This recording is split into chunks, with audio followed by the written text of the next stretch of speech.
So, if you've been on the internet for the past few weeks or just haven't been living under a rock, you probably would have seen the amount of memes and videos going around of a game called Dispatch, a game I really had no interest in when it was released, but like I mentioned 5 seconds ago, I could not escape the number of people talking about this game for 1 second. So, I decided to actually buy the game and play it, and well, it wasn't good.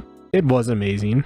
Like, I genuinely had no intention of making a video on it, but the game was literally too good, I halted my other video plans just to talk about this. Anyway, glazing aside, if you actually don't know what I'm talking about, I'll just give you a quick rundown of what you're missing out on.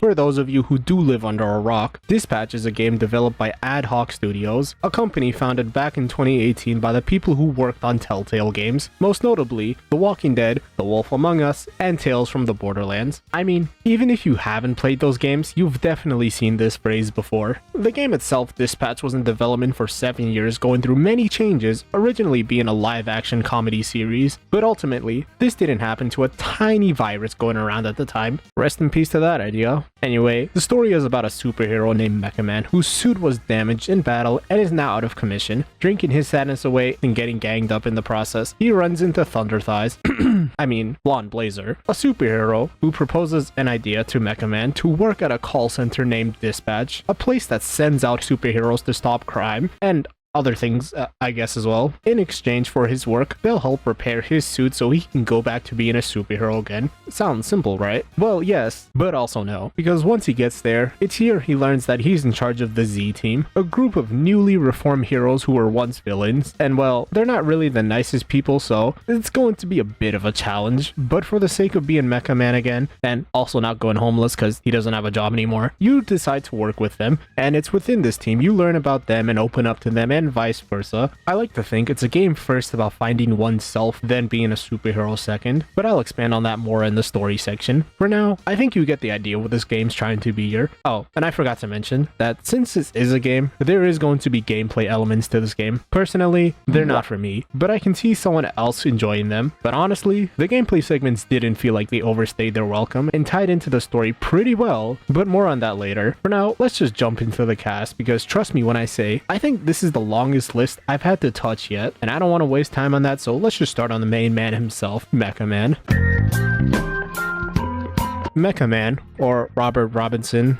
I'm sorry, can we just talk about how, when it comes to naming people for anything superhero related, why they gotta have the first letter of their first and last name be the same? Like, for example, Peter Parker, Reed Richards, Otto Octavius, Stephen Strange, Bruce Banner, etc, etc, yada yada yada, you get it. Anyway, Robert is basically if the phrase, I don't care, was a person. I mean, I don't blame him, dude's living with scraps over here. He comes from a family that were also Mecha Man, but eventually died in battle, making Robert believe that's what he's meant to do. It sounds a bit sad, I know, but there are moments in the game that show he truly does care for people around him and want the best for them. He also has a dog, which really isn't important, but I thought I'd mention that only because he's a cute fat bitch.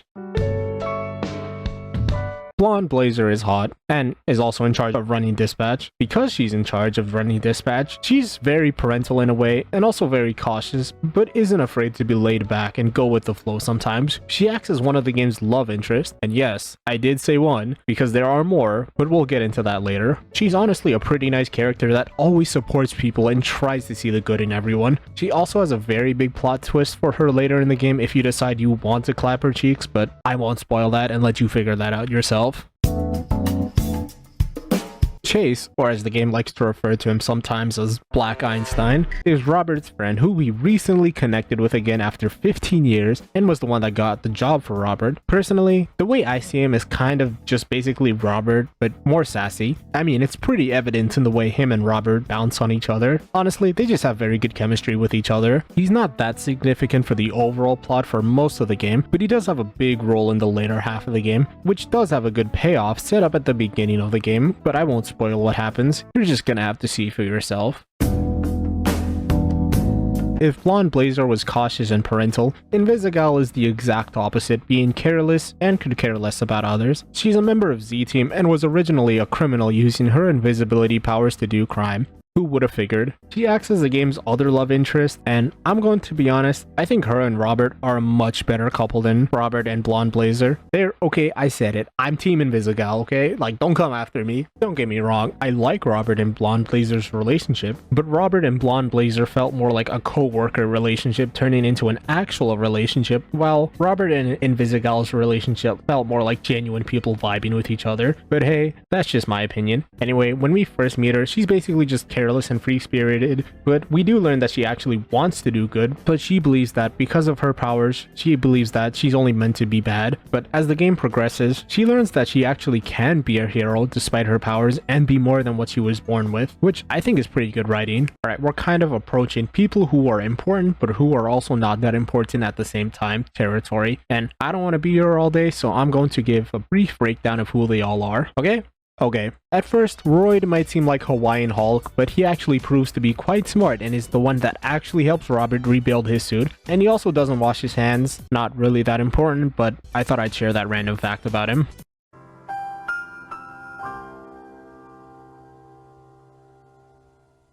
Sonar is Batman. No, not that Batman. He literally is just a guy with a bat head that can turn into a full bat sometimes. He also went to Harvard. How do I know this? Well, he won't shut up about it. Small Irishman that punches people's dicks. A woman with wings and was an assassin before joining Dispatch. Very good at knives and can fly. Go figure. If the Human Torch was an asshole and was also a great singer. A half demon from hell that can teleport and has a flaming sword. Besides that, she's just pretty chill and nice most of the time. Pop star with daddy issues, and the power of light, I guess. Golem.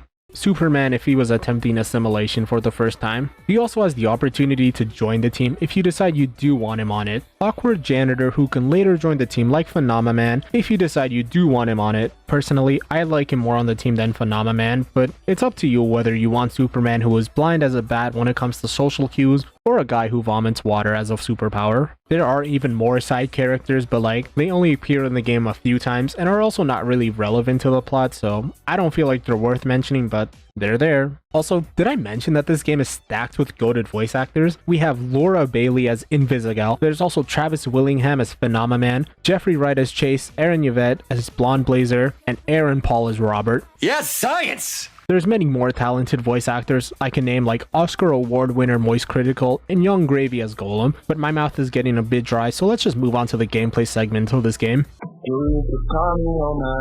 Now, first off, let's just address the elephant in the room. Yes, this game is very Telltale coded. I mean, what were you expecting? A former maple syrup worker not be good at making maple syrup? The gameplay is divided into two parts, talking and 911 simulator. I mean, what more can I say? Your choices affect how the story goes. That's literally it. Though I will say that the dialogue choices are a lot more tamer compared to their previous games. Alright, enough of that. It's time to talk about the meat and potatoes of this section. Obviously, since Robert works at a superhero dispatch center, he has to send out heroes to help people around the city, and these situations he sends them into can range from helping someone with their cat to stopping plane crashes or cleaning poop.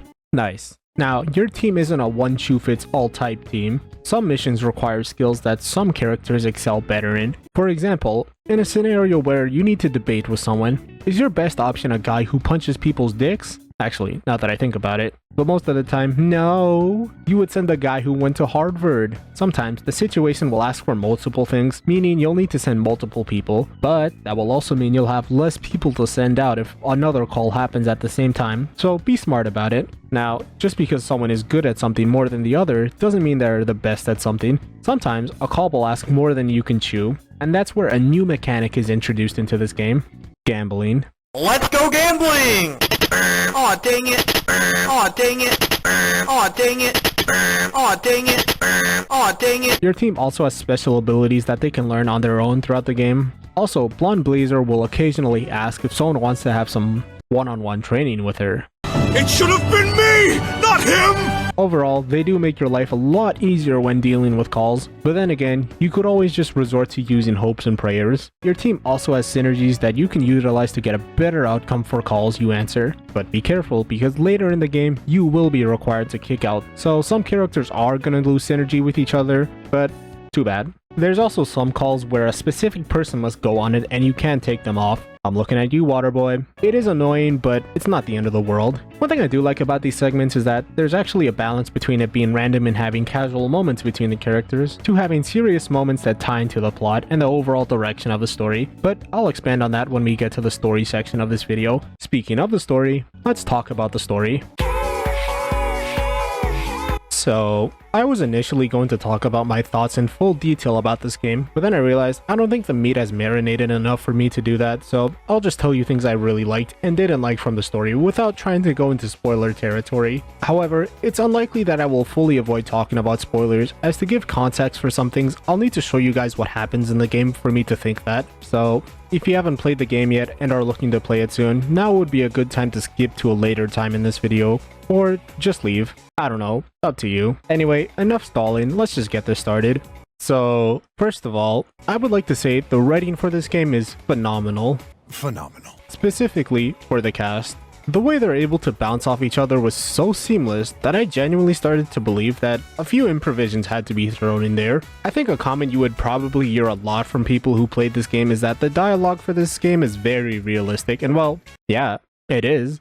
When they're not talking about superhero stuff, they're usually just having casual conversations with each other, and honestly, I can genuinely see people saying these type of things like 90% of the time. None of it feels forced either, or feels like they're under-delivering. It's like the Goldilocks for writing. Not too much, not too little. It's just the right amount of sauce. Another thing I really like are the characters, specifically how they grow as a person. Invisigal and Robert are honestly pretty great examples of this. See, I'm a big fan of when the writing for media is more of a show and not really more of a tell, because it treats its viewer as someone who can actually use their brain and keep them engaged, and doesn't treat them like they have a 2-digit IQ. And I think Dispatch honestly does a good job at this. See, when we first start off this game, Robert is a washed up, depressed hero who thinks that his life purpose was to just die in battle, and Invisigal was someone trying to be a hero but believes she'll never be that because she was born to be a villain. But it's through working together as a team, and the help of others too, but they're not that important for this, that they're able to learn that there's more to them than what they initially believed. My favorite moment of this is when Invisigal fails to stop a Robert twice and thinks she's going to be cut from the team, and then Robert gives her a talk about destiny, yada yada yada, and then she stops the Robert she failed to catch already. And then later, when she sees that she climbed up 2 ranks from last place on the leaderboard, she looks at it and takes a picture. That's it. We don't get an internal monologue or someone narrating, it's just a subtle picture, because that's all the explanation we need to understand what's going on. Anyway, to list one last thing I like about this game's story, I really like the way everything in a way ties into the way the story is going. What I mean by this is how some things during the dispatch sections actually affect what happens later in that story, or how sometimes they'll just call back to what happened in a previous episode casually. It's not that big of a thing, but it just adds an extra layer of depth that I really appreciate the writers for. Now, it isn't all sunshine and rainbows, as there are things I don't like. Well, actually only just one thing, and that's honestly just the pacing. I mean, don't get me wrong, when it does good, it really does good, but I think having each episode be 1 hour long isn't really long enough. It's great that we're getting 8 episodes of this series, but I think it would have been better just to make it 5 or 6 episodes, and each episode be 2 hours long each, because I feel like we needed just a few more scenes to make things feel more impactful. For example, I'm glad we were able to clap some blonde cheeks, but it doesn't feel earned. From the first time interacting with Blonde Blazer up until that kiss, we've had 9 interactions with her. In those 9 interactions, only 3 of them had a romantic undertone to it, depending on how you see it. One of the biggest ones being literally in the same episode that we kiss her. Keep in mind, at the end of episode 2, we discover she's in a relationship, and then at the beginning of episode 3, they broke up. Pardon my French, but what the fuck? How did we jump from this to that, and then from this to that? Like, what? Honestly, this whole path could have been done better if, I don't know, we had more time to build this romance. Invisigal isn't any better either, but at least choosing her feels more earned because we don't immediately reach the end game halfway through the game, but that's just one example of it. There are more examples of this throughout the game, but are mostly seen closer to the later half of this game, but they're kind of approaching spoiler territory, so I think I'll just leave it there. Anyway, let's just wrap this up with what I think of the game.